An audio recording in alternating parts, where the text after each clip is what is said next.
Hello, Frizzle Festning! We're here today to talk about Grave Peril, Dresden FIles number 3. I have read the entire series. Madison here is... Got 3.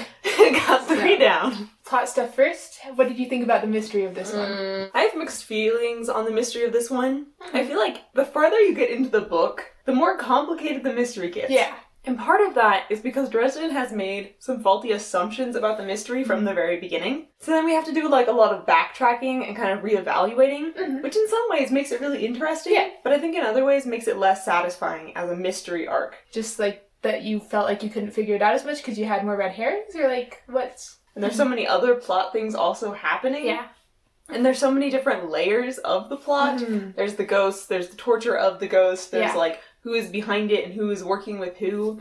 And I think this book is just too small to correctly prop up all of those big mystery elements. Yeah, absolutely. But it's still fun. Definitely felt like a lot of things at once, which, like you said, kind of took some of the satisfaction out of it, because, like, you're barely figuring out one thing before the next thing's happening, and there's not really too much catharsis to it. I did actually really love that he was wrong, though, at first.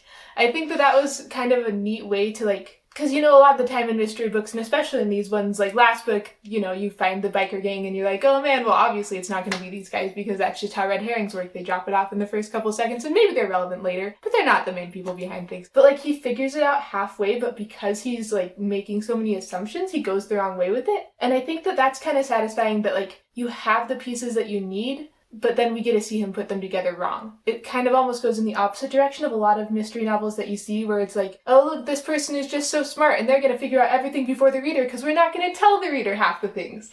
And it's like, well, congratulations, I guess you've shown me that you can hide things from the reader when you have control over this world completely. Wow, that's impressive. But this was like opposite of that. I don't know if it completely works, but it was... something I haven't seen much before. One of the reoccurring things in this plot, though, is that Harry keeps dragging people into adventures and then getting them hurt terribly because of it. And I think that this is a little bit like interacting with Harry's character, right? Because Harry has already shown himself to be a little bit like, I want to do this alone, especially in regards to protecting women. That he doesn't want to endanger women. Yeah. And also other people, but mostly women. And then, honestly, I think it's a little weird that this book kind of justifies that, especially from the mouth of Charity Carpenter, that she's like, hey, you keep dragging my husband into things and he keeps getting injured.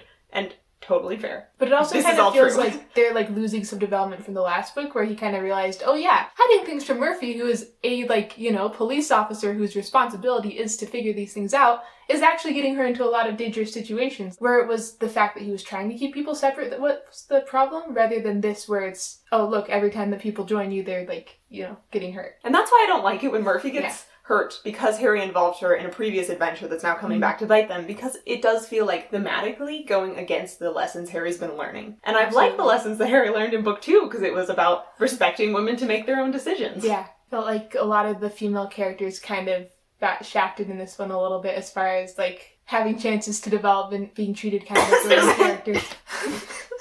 I'm sorry, but I have so many thoughts about Susan, I don't know where to start.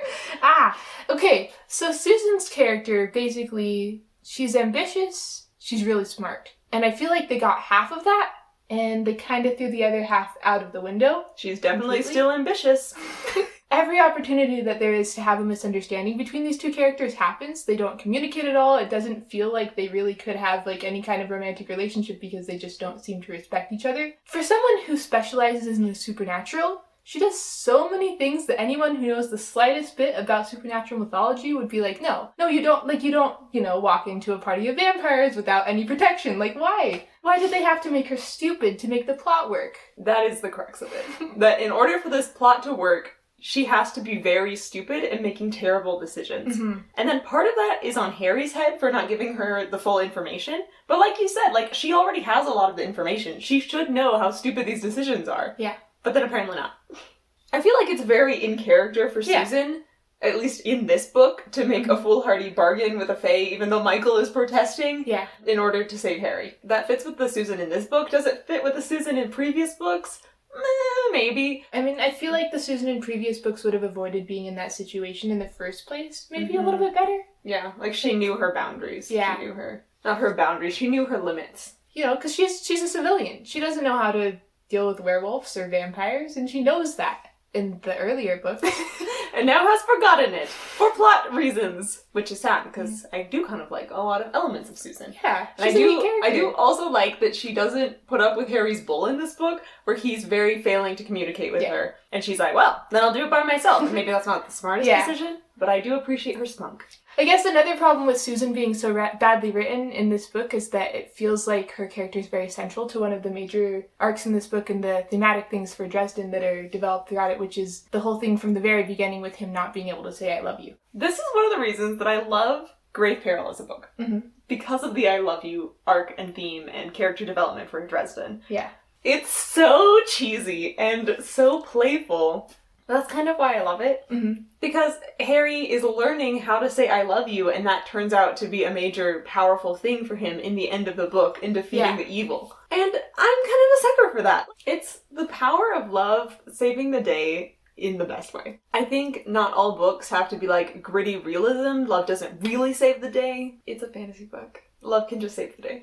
And I like that a lot. Yeah, that's kind of refreshing. Yeah, and I also like how it's not just love saving the day. It's also Harry Dresden undergoing emotional growth, embracing more emotional vulnerability, which makes him a more interesting character in my book, and one that's easier to root for and relate to. Yeah, because everyone kind of struggles with trying to become more emotionally vulnerable and express your feelings for people. Yeah. Like, some people struggle with it more or less, but that's kind of a human experience. Mm-hmm. So it's relatable to see him going through it, and awesome to root for him in the end when, because he went through it, he gets this great reward of defeating the vampires. Gotta agree that it is, like, it's incredibly cheesy, but he knows that it is, you know? Mm-hmm. And so playing with the cheesiness of it, I think, gives it a lot of emotional vibrance, I guess. And also it's super fun to see from a character like Dresden, who has been so emotionally detached. Like, not necessarily detached, but outwardly detached. He has a lot of feelings for people and a lot of, like, he really cares and really wants to help people and stuff. But he's got to have, like, he's got to be, like, aloof, and he's a fancy wizard guy, and he doesn't feel things. That's for all the noir vibes. Mortals. But, like, seeing him change from that into, like, actually making an effort towards it. And I know that he's got good reason to be a little bit detached, but it's, I don't know, it's just nice to see him be willing to be hurt for something worth it. Cool, so we want to talk about Thomas. Yes, so Thomas is one of my favorite characters, but at this point, you've only had him for one book. It's true. So I want And if anything happened to him, I would kill everyone in this room and then myself. Fan favorite, guys. Thomas. Okay, so my thoughts. Let's see. Before we even got to the whole vampire party, I was, like, a lot of the people who were there would probably be influential in later books because obviously everyone's going to send, like, the most fancy, important people to this big, huge event, right? And so that was something that was really funny to see, like, kind of the political backhanded compliments and stuff going on here, that he was literally the worst person, least important person they could have sent. Just right off the bat, starting with that as a character is a really interesting place to go. Like, he knows that he's there as an insult. He knows that he's in very grave danger because of that, and he's just got to deal with it however he can. And that's, like, really interesting because it's like, how much of this is, like, self-preservation? How much of this is, I don't know, maybe he's just a decent person? Like, he introduces Harry to all the workings of the court, and that doesn't really seem to benefit him. Kind of. I mean, if he just let Harry mess up as much as possible and take all the heat, then he probably wouldn't have as much to worry about, right? Would he? I don't know. Yeah, I like the mystery of Thomas here in book 3. That you have no idea why he's doing the things he's doing. Is it because he's a good person? Does he have some secret political plan that involves him getting close to Harry? You know, like, you just don't know. And because of that, you're like, I kind of want to trust Thomas because he's adorable and funny and, like, great. But also he's got some, like, moral complexity and issues and stuff going on. Definitely has some moral complexity issues. Still a vampire. I think he summed it up perfectly. You can't really trust him, but you kind of have to anyway. And that's a really interesting character relationship right there. Mm-hmm. I think it almost kind of feels, this doesn't really come up too much in this book, but I feel like it's almost a contrast to how Harry is with Marcone a little bit. Please elaborate. As far as characters that you can't really trust, but you sort of have to in certain situations, but it's like kind of the opposite end of the spectrum. Marcone, he doesn't, besides, you know, the fact that he's a murderer and stuff, doesn't have, like, a ton of reason not to work with him, and a lot of the occasions it's that he just refuses to do so. Like, Marcone is, like, making it really easy to work with him, but at the same time, like, he's also got kind of that sinister edge to him. And on the opposite end, we have Thomas, who's got such an open and friendly and endearing edge to him, but also in the back of your mind, it's like, well, this guy's a vampire, but he's so much more willing to work with Thomas. Mm-hmm. And that's really interesting to me. And I feel like it almost feels like Michael kind of has the same relationship of, like, hesitance to work with him that I would have expected from Dresden after what I've seen from him working with other people that he's less, like, open towards in the past. I don't know. What's my take on that. I think part of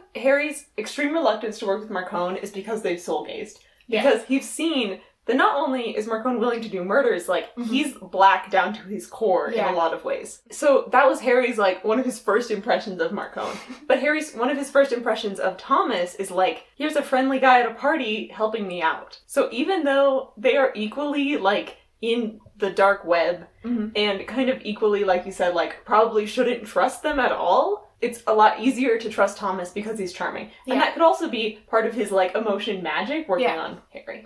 It's so interesting, though, because I feel like Marcone is charming, too. Marcone is certainly charismatic. Probably couldn't keep the job without it. What even is he? Fantastic. Thomas isn't, the most thrilled to be there. He's kind of got some problems there. Everyone else does, too. That escalated quickly. Holy cow! Yes, the party does tend to... The escalation is strong. Oh, boy. Seriously, I remember when I was reading Grave Peril for the first time, and when Harry burns the place down, killing probably several innocent people in the process. Wait a minute. It's just really interesting. It actually, like, he dwells on it a lot, and it's definitely impactful to his character, but, like, how little we see of the fallout of that. I know, I mean, I don't know, actually. I'm sure it will have, like, repercussions in later books. You'll have to read and find out. Because almost every single issue that he has in the first book is because he accidentally killed one really, really messed up evil sorcerer with magic. And it's like, so what are the consequences for killing, like, 14 or however many? Like, maybe. Some of them might have already been dead. Some of them might have been vampires. They're a little unsure. It's a little... Yeah, I think with magic, it's less that the results are the things that matter and more like your intent going into it. Right? Because it's like corrupting your soul with the choices you make. So, lots of things. And like you said, like, we do get a sense of him being devastated by this thing that he did. Like, totally regretting it. But we don't get a lot of it. I think Harry is repressing a lot of those emotions. Like when he gets tortured in this book, you can tell that he's just like, nope, shoving that all aside. Yeah. Like, and doesn't want to consider it, or even if he is considering it, he doesn't want to clue in the reader about that, because it is kind of like a first-person narration. Like, it does get mentioned, too, later that he has, like, dreams about it and stuff. Like, clearly this is a huge impact, but he's just like, and then I woke up. Like, okay. Like, clearly this is a huge impact, but he also doesn't bother describing exactly what happens. Or, clearly this is going to be coming up in his thoughts repeatedly later, but we never get to see that. We just get a mention that he's been dreaming about it. Yeah.